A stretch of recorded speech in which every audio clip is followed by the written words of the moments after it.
అంటే 20 నిమిషాలు లేదా 25 వరకు నేను వాక్యం చెప్తుంటాను. ఓపికగా వినండి, విడచిపెట్టాలి. కనీసం అర్ధగంట మనం కాన్సన్ట్రేషన్ లేకపోతే ఏం భక్తి మనది? జ్ఞాపకం చేసుకోండి. చదివిన భాగాన్ని ఒకసారి చాలా తీవ్రంగా ఆలోచించాలి మనం. ఏమంటున్నాడు ఇక్కడ? భూమి పైన, భూమి మీదనున్న మీ అవయవములు, భూమి పైన ఉన్న మీ అవయవములు. ఇక్కడ ఇప్పుడు మనము భూమి పైన ఉన్నాం. మన అవయవాలు మన దగ్గర ఉన్నాయి, కానీ మన అవయవాలన్నీ కలిపి శరీరానుసారంగా మనం భూమి పైన ఉన్నాం. అయితే ఏమంటాడు? జారత్వానికి చోటియకండి. ఏంటిది జారత్వం? నన్ను గాక ఎంచుకో అనేదే జాగ్రత్వం. నన్ను గాక ఎంచుకో, ఎందుకంటే నేను ఎక్కువ చెప్పనక్కర్లేదు. నన్ను గాక ఎంచుకో, ఇక ఇది జాగ్రత్వం. ఇంకొక మాట ఏమంటున్నాడు ఇక్కడ? అపవిత్రత, పవిత్రము కానిది, చెడు తలపు, చెడు ఆలోచన. ఇంకొకటి ఏమంటున్నాడు ఇక్కడ? కామాతురత. కామం అంటే కళ్ళు కాని పరిస్థితి, చెప్పిన మాట లెక్కలో వేసుకోని పరిస్థితి, అది కథ. తర్వాత ఇంకేమంటున్నాడు? నెక్స్ట్ వర్డ్ దురాశ. ఏమాశ? దురాశ. మామూలు ఆశ కాదు. భక్తుడు ఏమంటాడంటే, దురాశ గర్భమును ధరించి పాపమును కనగా పాపము పరిపక్వమై మరణాన్ని కడుతుంది అంటాడు యాకోబు భక్తుడు. కాబట్టి దురాశకు చోటేయకూడదు. ఆశ ఉండాలి, కానీ దురాశ ఉండకూడదు. ఇంకేమంటున్నాడు ఇక్కడ? విగ్రహారాధన అనే ధనాపేక్ష.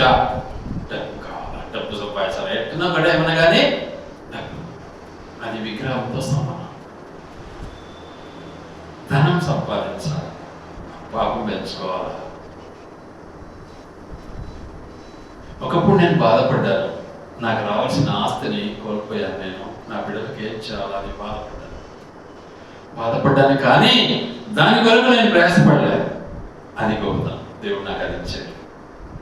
అయితే ఆ దేవాది దేవుడు ఆ కోల్పోయిన ఆ ఆస్తిని అనుకోకుండా అద్భుత రీతిగా నాకు ఇచ్చేసినాడు మళ్ళీ.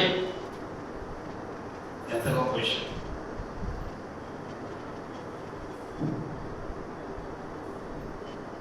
ఇచ్చినాడు అని దాంతో నేను పిల్లలు లేపాలనుకోలే. మళ్ళీ ఆ ఆస్తిని నేను అనుకున్న ఆలోచన మేరకు నా బిడ్డలకి ఇచ్చేసాను, అంతే. అది కథ. దేవుడు ఇస్తాడు, కానీ ధనాపేక్ష ఉండకూడదు, అధిక ఆశ ఉండకూడదు, దురాశ ఉండకూడదు మనిషికి. దానివల్ల పాపం పెరుగుతుంది. ఇంకేమంటున్నాడు ఇక్కడ? వాటిని చంపేసాయి, అవి లేకుండా చూసుకో, దేవుడు ఇస్తాడు అన్ని. నీకు ఏం కావాలో అన్ని ఇస్తాడు. ఆ తర్వాత ఇంకొక మాట అంటున్నాడు అక్కడే, వాటి వలన దేవుని ఉగ్రత నీ మీదకి వస్తుంది. నువ్వు ఎప్పుడైతే పాటించావో, ఎప్పుడైతే నువ్వు లోబడవో, ఎప్పుడైతే నువ్వు ఆ మాటకు విధేయత చూపవో, ఎప్పుడైతే తండ్రి మాటను నువ్వు ఆలకించవో, ఎప్పుడైతే వీటిని పారద్రోలవో, ఎప్పుడైతే వాటిని విడిచిపెట్టవో, దేవుని ఉగ్రత నిన్ను మత్తుతుంది. అలాగే ఎవరిని మత్తాడు దేవుడు? ఎట్లా? బైబిల్లో ఎవరిని మత్తాడు? కయ్యను మత్తాడు. కయ్యను దేశదిమ్మరి అయిపోయాడు. కారణం అవిధేయత చూపించాడు. కారణం దేవుడిచ్చిన దాంట్లో దేవునికి ఇవ్వటంలో ఏం చేశాడు? వెనకంజ వేశాడు, అనుమానించాడు. దేవుడు ఏం చేశాడు? దేశదిమ్మరిగా చేసేసాడు. ఇంకొకటి, మోషేకి ఎదురు తిరిగారు కోరహ కుమారులు. ఏం చేశాడు దేవుడు? భూమిని చీల్చాడు. భూమిని చీల్చి మొత్తం మా కుటుంబాన్ని అంతా భూమిలోకి పంపించేసినాడు. దేవుడు వదిలిపెట్టాడు. ఆ సమయం ఆసన్నమవుతుంది. మనకు ప్రతిఫలం ఇస్తాడు దేవుడు. అది మనమే సంపాదించుకుంటాం. జాగ్రత్త పడాలి మనం. అందుకే అంటున్నాడు వాటిని విడిచిపెట్టండి. అందుకనే తిమోతికి మరి అపోస్తలుడైనటువంటి పౌలు గారు ఏమని రాస్తారంటే, చూద్దాం ఆ మాటను ఒకసారి. తిమోతికి రాసిన 2వ పత్రిక 2వ అధ్యాయం 3వ వచనం. 2వ అధ్యాయం 3వ వచనం. ఏం చేయాలి మరి? క్రీస్తు యేసు యొక్క ఏం సైనికులు? క్రీస్తు యేసుని యొక్క మంచి సైనికుడు. మామూలు సైనికుడు కాదు, మంచి సైనికుడు. సైనికుల్లో కూడా ఎవరెవరు ఉంటారు? ఎన్ని రకాలు ఉంటాయి? మంచోడు ఉంటాడు, చెడ్డోడు ఉంటాడు. నేను ఇప్పుడే చెప్పినా ముందు వాక్యంలో. బైబిల్ పట్టుకున్న వాళ్ళందరూ పరిశుద్ధులు కానేరు. కాబట్టి సైనికులు అంటే మంచి సైనికుడు ఉంటాడు, చెడ్డ సైనికుడు ఉంటాడు. మంచి సైనికుడు ఏం చేస్తాడు? శత్రువును జయించటానికి కావలసిన ఆయుధాలను అనుభవిస్తూ తన యొక్క జీవితాన్ని అర్పిస్తాడు. కానీ చెడ్డ సైనికుడు ఏం చేస్తాడంటే, నా పైన ఉన్న అధికారాన్ని మెప్పు పొందితే చాలు నాకు అనే టైప్లో వాడు యాక్షన్ చేస్తుంటాడు. యాక్షన్ పై అధికారం మెప్పు పొందితే చాలులే నాకు అన్నట్టుగా. రెండు ఉంటాయి. నేను 2 విధాలుగా సైనికునే. ఒకటేమో దేశ సైనికునిగా దేవుడు నన్ను వాడుకున్నాడు. అక్కడ కూడా దేవుని కృపను బట్టి దేవుని నామాన్ని కనపరుచుకోవడంలో దేవుడు నన్ను కృప చూపాడు. నాకు దేవుని నామాన్ని అద్భుత రీతిగా కనపరుచుకున్నాను. ఎవరు ఆ అబ్బాయి? ఎవరు? విక్టర్ శాంసన్. ఆయన క్రీస్తు బిడ్డ. ఎవరతను? చాలు, క్రీస్తు బిడ్డ. ఓ మసీకా బందా హై బస్. అంతకంటే భాగ్యం ఏం కావాలి నాకు? నా దేవునికి ఏం కావాలి? ఆ మహిమ కావాలి దేవునికి. అది రావాలి. సో ఈ రోజు కూడా తన సైన్యంలో తన సైనికునిగా, క్రీస్తు సైనికునిగా దేవుడు నన్ను వాడుకుంటున్నాడు. ఎక్కడే కానీ ఇటు అటు చూసి తిరిగి సంపాదిస్తాము, పెంచుకుందాం పాపము అనే ధోరణిలో దేవుడు నన్ను నడిపించలే. దేవునికి మహిమ ఎల్లప్పుడూ ఘనత చెల్లించాలి. మన జీవితం చెల్లించాలి. నోటితో డబ్బా కొట్టడం కాదు, హల్లెలూయా హల్లెలూయా స్తోత్రం స్తోత్రం అనడం కాదు. నీ జీవితం దేవునికి మహిమకరంగా ఉండాలి. ఆ మాట చాలా స్పష్టంగా యేసు ప్రభువు అంటాడు. చూడండి, యోహాను సువార్త 17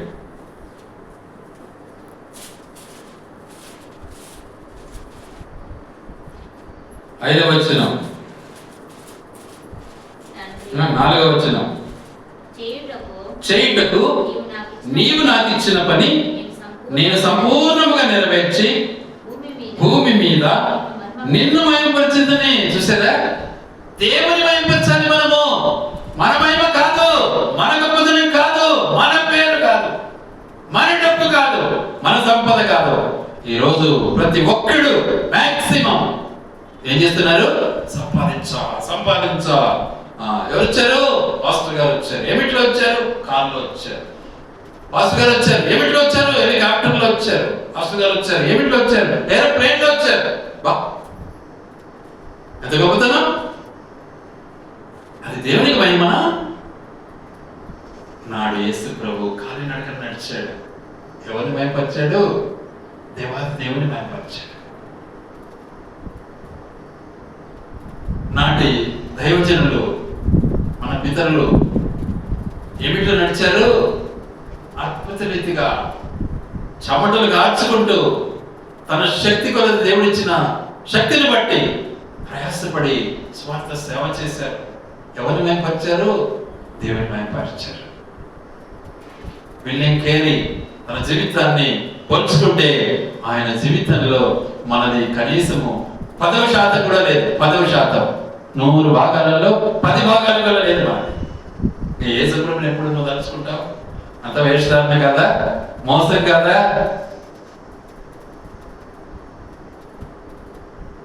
ఆనాడు నిజంగా విలియం కేరీ గారు భారతదేశానికి వచ్చారు. 40 భాషలు నేర్చుకున్నారు. బైబిల్ తర్జుమాలు చేశారు భాషలలో. పిల్లలు చనిపోతే ఒకటే ఎత్తుకొని పోయి పుస్తకం చేసుకున్నాడు. ఎంత బాధ అనుకుంటే. కాలేజ్ ఏర్పాటు చేశాడు, ప్రింటింగ్ ప్రెస్ పెట్టాడు. సైతానుడు ప్రింటింగ్ ప్రెస్ కాల్ చేశాడు, ఆయన వదిలిపెట్టలే, మళ్ళీ తయారు చేశాడు. భార్య క్షమించి చనిపోయింది, వదిలిపెట్టలే. ఈరోజు కలకత్తా దగ్గర సరంపూర్ ప్రాంతంలో అద్భుత రీతిగా బైబిల్ కాలేజ్ ఇప్పటిది కూడా ఉంది. చూడు, ఆయన ఎవరిని మేపరిచాడు? దేవుని మేపరిచాడు. మరి ఆయన జీవితం ఎలా ఉంది? స్వార్థానికి ఉందే? ఈరోజు నిజంగా ఆనాటి స్వార్థకులు ఏం చేశారు? ఈరోజు కడప ప్రాంతంలో చెప్పాలి అంటే నడిగొడ్డుల సిఎస్ఐ చర్చ్ వెలసిల్లుతా ఉంది. ఎవరు సంపాదించారు? భారతీయుడా? కాదు. ఆనాటి దైవజనులు, అలాంటి స్వార్థికులు తన రక్తాన్ని ధారపోశారు, సంపాదించారు. ఈరోజు మన వాళ్ళు ఏం చేస్తున్నారు? అమ్ముకుంటున్నారు. ఈరోజు భక్సింగ్ గారు కోటీశ్వరుడు. ఆయన కోటీశ్వరుడు. ఆనాడు, ఈనాడు కాదు. ఆనాడు 1950 సంవత్సరంలో కోటీశ్వరుడు. వాళ్ళ తల్లిదండ్రి కోటీశ్వరుడు. ఆయనను ఇంగ్లాండ్లో ఆయన చదివించారు, ఇంజనీర్. ఆయన డబుల్ ఇంజనీర్ చదివాడు. కానీ అక్కడ ప్రభువుని అంగీకరించాడు. ఇంటికి వస్తే ఇంట్లోకి రానిల వాళ్ళు పట్టి చేతులతో స్వార్థ ప్రారంభించాడు. ఈ పొద్దు కోట్లాది ఆస్తిని సంపాదించిపోయాడు. ఎవరికి ఇచ్చాడు? యేసయ్య మహిమ కల్పించాడు. ఆయన ఏం సంపాదించుకొని పోలే, తీసుకోలే, వాళ్ళ ఇంట్లో దోచుకోలే, వాళ్ళ ఇంటికి తీసుకుపోయి పెట్టలే, వాళ్ళ భార్యకు పిల్లలకు, వాళ్ళ అమ్మ నాయనకు పెట్టలే. ఈరోజు బా అనుకుంటే పెద్ద బాధ వేస్తుంది. ఇలాంటి స్వార్థపరులు అయిపోయారు. అలాంటి వాళ్ళకు ఈరోజు ప్రజలు ఇష్టపడతారు. వాళ్ళే మంచి దైవజనులు అనుకుంటూ ఉంటారు. ఈరోజు అలాంటి దైవజనులు ఎంతో మంది డబ్బు సంపాదిస్తున్నారు, బ్యాంకులలో నింపుకుంటూ ఉన్నారు. దేవుడు అంటున్నాడు, జాగ్రత్తను చంపివేయి, దురాశను చంపివేయి. దురాశతో కూడినటువంటి ధనాన్ని చంపివేయి, ధనాపేక్షను చంపివేసి, లేకపోతే దేవుని ఉగ్రత, దేవుని కోపము నీ మీదకి వస్తుంది. జాగ్రత్త అంటున్నాడు. ఎవరు భయపడుతున్నారు ఇప్పుడు? అసలు ఈ మాటకి లెక్కలోనే వేసుకోవడంలో ఎవరు కూడా. పోయేటప్పుడు అయితే ఏం తీసుకొని పోడు ఎవరు కూడా. కాబట్టి ప్రియులారా, దేవుడిచ్చిన గొప్ప ఆధిక్యతను మర్చిపోకూడదు మనం. ఆయన మహిమ కొరకు ఏమన్నాడు ఇక్కడ? నీవు నాకు ఇచ్చిన పనిని ఈ భూమి పైన సంపూర్ణంగా నెరవేర్చి నీ నామాన్ని మహిమపరచుదని అంటున్నాడు. ఆ మహిమ దేవునికి కావాలి. రెండవ మాట 5లో ఏమంటాడు? తండ్రి లోకము పుట్టక మునుపు నీ యొద్ద నాకు ఏ మహిమ ఉండెనో ఆ మహిమతో నన్ను ఇప్పుడు నీ యొద్ద మహిమపరచు.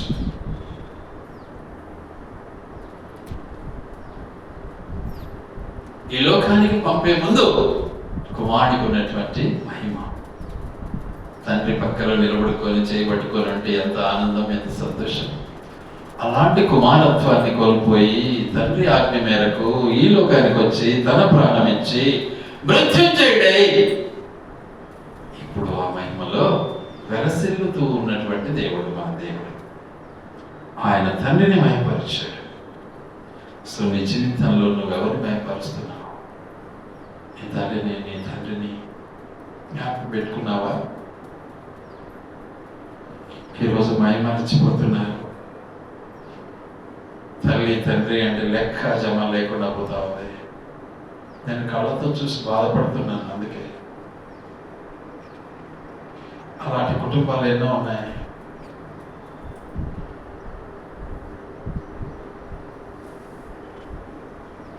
ఈ వాక్యం మరి వారు వింటే చాలా బాగుంటుందని నా ఆశ. యూట్యూబ్ ద్వారా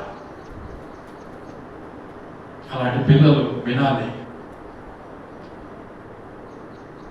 తన యొక్క జాగ్రత్తని బట్టి, తన యొక్క దురాశను బట్టి, తన యొక్క వ్యామోహాన్ని బట్టి మార్పు చెందాలి. వాటిని విడిచిపెట్టాలి. అప్పుడే దేవుని రాజ్యానికి వారసులు. కనుక అక్కడ ఏమంటున్నాడు? తిమోతికి రాసిన 2వ పత్రిక 2వ అధ్యాయం 3వ వచనంలో ఏమన్నాడు? మంచి సైనికుడి వలె నాతో కూడా శ్రమను అనుభవించు. సుఖం కాదు నాయన, శ్రమ అనుభవించాలి. ఈరోజు ప్రతి ఒక్కడు సుఖం కోరుతున్నాడు. ఏం పెట్టినావు? నాకేం సంపాదించి పెట్టినావు? నీ అబ్బ సొత్తు కావాలా నీకు?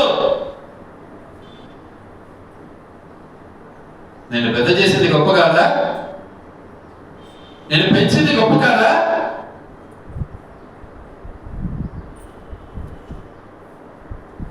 నాకేమో ఒక ఇళ్ళను తయారు చేసి పెట్టావా? ఎంత సిగ్గులేని మాట ఇది. ఎలా పెరిగావు అసలు? నువ్వు ఎలా జీవించావు? ఎలా ఇంత వాడివి అయ్యావు? మర్చిపోయావా? ఆ గ్రహింపు రాదా నీకు? నీ తల్లిదండ్రులు నిన్ను పెంచకపోతే నువ్వు పెరిగిండేవాడివా? ఎక్కడో మానేసిండేవారు. కానీ ఎంత అల్లారముద్దుగా నిన్ను పెంచింటారు కదా. ఒకసారి ఆలోచించు. ఎలా మర్చిపోతున్నావు? తర్వాత 9వ వచనం, నేను నేరస్తుడనై ఉన్నట్లు ఆ సువార్త విషయమై సంఖ్యలతో బంధింపబడి శ్రమపడుచున్నాను. ఆయనను దేవుని వాక్యము బంధింపబడి ఉండదు, ఉండనేరదు. ఈరోజు ఎన్నో ఆటంకాలు వస్తున్నాయి. ఆయన వాక్యం ప్రచురించబడతా ఉంది. పత్రికలు పంచనివ్వడంలే, కానీ ఎన్నో విధాలుగా వినిపించబడుతూ ఉంది. దేవుని వాక్యం ప్రచురించబడుతూ ఉంది. యూట్యూబ్ ద్వారా, ఇన్స్టాగ్రామ్ ద్వారా, తదుపరి రకరకాల పద్ధతుల ద్వారా వాక్యము విస్తరించబడతా ఉంది.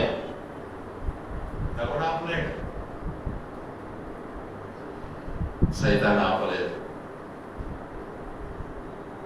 ఏ రాజ్యం అయితే యేసు ప్రభువును ఒప్పుకొననితో ఆ రాజ్యం ఈరోజు క్రైస్తవ రాజ్యంగా మారింది. ఏ రాజు అయితే యేసు ప్రభువును ఒప్పుకోలేదో ఆ రాజు గృహము ఈరోజు బైబిల్ ప్రింటింగ్ హౌస్ గా మారింది. చూసుకో దేవుని గొప్పతనం ఎలా ఉంటుందో ఒకసారి. కాబట్టి ప్రభువులో కొనసాగటానికి మనము కంకణం కట్టుకోవాలి. ఊరికే భక్తి బైబిల్ పట్టుకుంటానే రాదు, ఊరికే గుడిలో కూర్చుంటానే రాదు. నిబంధనను, నియమమును పాటించాలి. నియమ నిబంధనలను, క్రమశిక్షణను మనం పాటించినప్పుడు ఆధ్యాత్మికమైనటువంటి జీవితం ప్రభువుకు అంకితం అవుతుంది. అలా మనం పాటించకపోతే ఆయన రాజ్యంలో మనము చేరలేము. చాలా బాధాకరంగా చెప్తున్నాను నేను. అంత ఇంతగా నా బాధ పెళ్ళుగుతా ఉంది. కొన్ని కుటుంబాలను చూసినప్పుడు బాధ. ఏంటి ఇంత చదువుకున్న వాళ్ళే, లోక జ్ఞానం కలిగిన వాళ్ళే, ఎందుకు ఎవరికి కావాలి? లోకం ఏమైనా శాశ్వతమా? లేదు. కాబట్టి ప్రభువులో కొనసాగటానికి ఒక వాక్యం చదువుకొని ముగిస్తాను. 3వ అధ్యాయం ఎఫెసీ పత్రిక 3వ అధ్యాయం ఎఫెసీ పత్రిక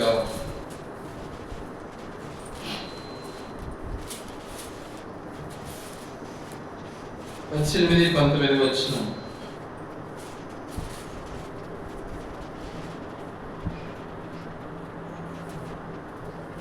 క్రీస్తు మీ హృదయములలో విశ్వాసము ద్వారా 18-19.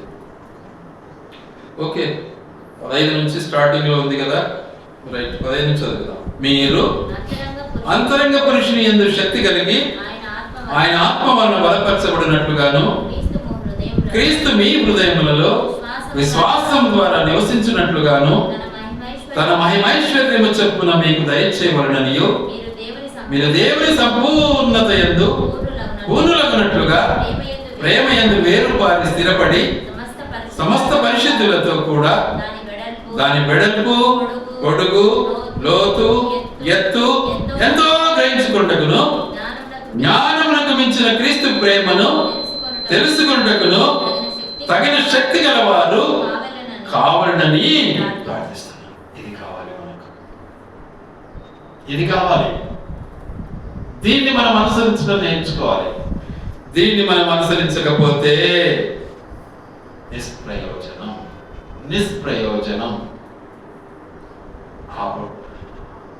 ఆ స్థితిగతిని మనము గమనించి గుర్తించి దాని కొరకు మనం ప్రార్థించడం నేర్చుకోవాలి. అది లేకుండా నాకు అది కావాలా, నాకు అది కావాలా, నాకు కారు కావాలా, నాకు హెలికాప్టర్ కావాలా, నాకు బిల్డింగ్ కావాలా, నాకు రకరకాలు కోరుకుంటుంటారు ప్రజలు. నెవర్. నేను ఒకప్పుడు ఆశించాను. ఎలా ఆశించానంటే, సైకిల్లో స్వార్థ సేవ చేసేవాడిని. ఇప్పటికి కదా అక్కడే ఉంది, అందుకే నేను ఎవరికి ఇవ్వలేదు. చాలా మంది అడిగినాను. ర్యాలీ సైకిల్ అది. సైకిల్లో స్వార్థ చేసిన, సైకిల్లో కుటుంబంతో స్వార్థ చేసిన, సైకిల్లో కుటుంబాన్ని కూర్చోబెట్టుకొని స్వార్థ చేసిన, పల్లె పల్లె తిరిగిన. తర్వాత మోకాళ్ళ నొప్పులు రావడం ప్రారంభించినాయి. ప్రభువా, మోకాళ్ళ నొప్పులు వస్తున్నాయి, సైకిల్ తొక్కడానికి కష్టమైతే అని ప్రార్థన చేశాను. దేవుడు పిలిచి స్కూటర్ ఇచ్చాడు. మొన్నటి దాకా ఉన్నది నా దగ్గర బజాజ్. ఆ స్కూటర్ ఫస్ట్ నేను డబ్బు పెట్టలే, మళ్ళీ పెట్టాను. ఫస్ట్ నేను పెట్టలే. ఒక ధైర్యుడు పిలిచాడు. పిలిచి, అన్న స్కూటర్ ఉంది, కొత్తదే, కాకపోతే జస్ట్ చేయి మారుతుంది అంతే. ఆయన వ్యాపారస్తుడు ఏదేదో పెద్ద తీసుకోవాలంట అంటే, సరే నా తీసుకుంటానులే, నా దగ్గర ఇప్పుడు ప్రస్తుతం డబ్బు లేదు, నేను ఇస్తానన్నా, వాళ్ళు ఎప్పుడైనా ఇస్తున్నాను. సరే నేను తీసుకుంటాను. ఇచ్చేసిన డబ్బేమో, రుణం పెట్టుకో. ఆ సువార్తలో ప్రయాణం చేసినాం మళ్ళీ స్కూటర్లో. కానీ స్కూటర్లో అయితే ఎంతమంది వెళ్తాం? ఇద్దరమే వెళ్తాం. సైకిల్లో 3-4 వెళ్ళే వాళ్ళము స్కూటర్లో ఇద్దరమే వెళ్తున్నాం. ఏం చేయాలి ఇప్పుడు? ప్రభా, ఇద్దరమే వెళ్తున్నాము. ఆ పరిస్థితి పరిచయ విషయంలో దేవుడు ఇంటికి నడిపించినాడు కారును. ఇంటికి వచ్చింది కారు. అప్పుడు కారు కానీ మోటార్ సైకిల్ కానీ వస్తుంది ఆ వీధిలో అంటే అది మన ఇంటి దగ్గరికి అని తెలుసుకోవాలి. అట్లుంది పరిస్థితి. ఇంటి ముందు ఆగేది, ఎవరు వస్తున్నారేమో అని నేను జాగ్రత్త అయినా. చూస్తే కారు తీసుకొని వచ్చాడు, పెట్టి కీస్ తెచ్చి నా చేతికి ఇచ్చినాడు. ఇదిగో, ఇది నీ కారు, నువ్వు ఇక మీదట ఈ కారుతో సేవ చేయన్నాడు. చూడు, మరి నేనేం అడిగినా, నాకు కారు కావాలా, కారులోనే సేవ చేయాలన్నా అనలే. ఈరోజు ఎంతో మంది కష్టపడుతున్నారు, కారు ఉండాలా, కారు ఉండాలా. ఎవరు వచ్చినారు? కారులో దిగినాడు మా సేవకుడు. అవసరమా? ఆ కారులో సేవ చేశారు. 2-3 కుటుంబాలు కలిసి వెళ్ళి సువార్త సేవ చేస్తూ వచ్చాం పల్లె పల్లె. ఇంటికి వచ్చే ముందు దాన్ని అమ్మేసిన. నా పిల్లల పెళ్ళి అయిన తర్వాత అమ్మేసిన. ఇంకా నాతో కాలేదు దాన్ని మెయింటైన్ చేయడానికి. మంచి కారు, పెద్ద కారు, అంబాసిడర్. కడపలో తిరిగింది బాగా, కలెక్టర్ ఆఫీస్లో అది ఒకప్పుడు. ఆ కారు నా ఇంటికి వచ్చింది. అందరూ అనేవాళ్ళు, ఏంది నీ కారు ఆడుంది అని. అప్పుడు నాది కాదు అది, కానీ దాంట్లో ఏవో ఈ రెండింది. లాస్ట్కు ఆ కారే నాకు వచ్చేసింది. దేవుడు అద్భుతాలు చేస్తాడు, ఇస్తాడు, అన్ని ఇస్తాడు, ఏం తక్కువ చేయడు. అదని వేసిన ఇక్కడికి వచ్చిన తర్వాత ఇక స్కూటర్ కూడా నడపడానికి నాకు ఇష్టపడలేదు. అది కూడా దాన ధర్మం చేసేసిన, అమ్ముకోలే. ఈరోజు కూడా తిరుగుతుంది ఆ స్కూటర్ కడపలో.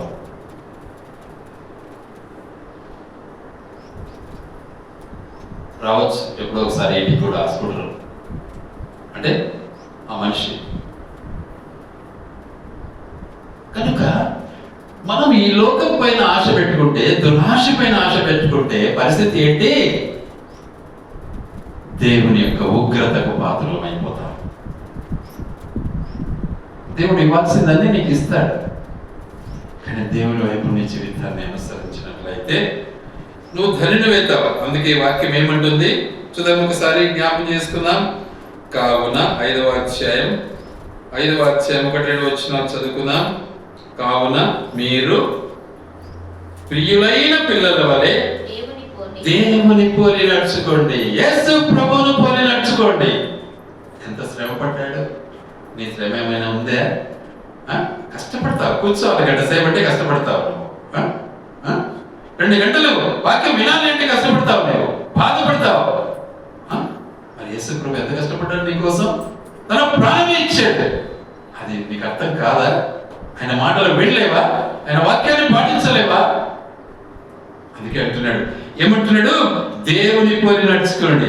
క్రీస్తు మిమ్మల్ని ప్రేమించి, ఎలా ప్రేమించాడు? లోబడిన స్వభావంతో ప్రేమించాడు, విధేయతతో ప్రేమించాడు. నీకు ఆ విధేయత ఉందా? ప్రేమ నీకు ఉంటుంది. ఆ లోబడే స్వభావం ఉందా? ప్రేమ నీకు ఉంటుంది. పై ప్రేమ కాదు. అక్క వచ్చింది నీళ్ళు, అక్క వచ్చింది అన్నం పెట్టు, అన్న వచ్చాడు టీ కాఫీ పెట్టు, అది కాదు ప్రేమ. లోబడే స్వభావం, దేవునికి లోబడి, ఆ ప్రేమ. కాబట్టి ఇంకేమంటున్నాడు అక్కడ? ప్రేమించి పరిమళ వాసనగా ఉండుటకు మన కొరకు తన్ను తాను దేవునికి అర్పణముగాను బలిగాను అర్పించుకొనెను. అలాగుననే మీరును సమర్పణ కలిగి ఉండండి. ఇది దేవుడు మనకు నేర్పే పాఠం. దాన్ని అనుభవించకుండా ప్రైజ్ లార్డ్, స్తోత్రం, ఇంకేమంటారు, హల్లెలూయా అయిపోయారు. అయితే వచ్చేసిందే భక్తి. ఎంత వేషధారణ ఈరోజు! అసలు ఈరోజు దేవుని ఎవరు ప్రేమిస్తున్నారు? దేవునికి ఎవరు లోబడుతున్నారు? మనుషులు ప్రేమిస్తున్నారు.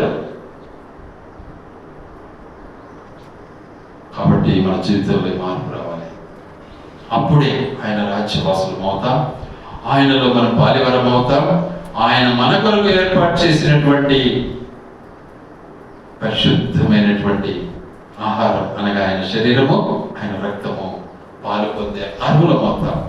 అలా లేకుండా నువ్వు వేషధారణతో పొందితే అన్ని కింద రాసింది 28-29 వచనాలు మరి ఇంటికి పోయి చదువుకోండి. అలాంటి భయంకరమైన రోగాలతో పడిపోతాం. జాగ్రత్త. కాబట్టి వేషధారణ వద్దండి. చాలా వరకు ఈ రోజుల్లో సేవకులు లేక పాస్టర్లు ఏం చేస్తున్నారు? పూత పూస్తారు. పిల్లలకి ఎవరికి కోపం రాకూడదని పూత పూస్తారు. ఆ సేవ నాకు వద్దు, నేను చేయను ఆ సేవ. ఆ దేవుడు నా కోసం ప్రాణం పెట్టిన సేవ నేను చేయాలి, అంతే. కాబట్టి దేవుడి మాటలు ఆయన వెనుకలో దీవించి ఆశీర్వదించును కాక మనం ఎప్పుడు బలలో పాల్పొందాం.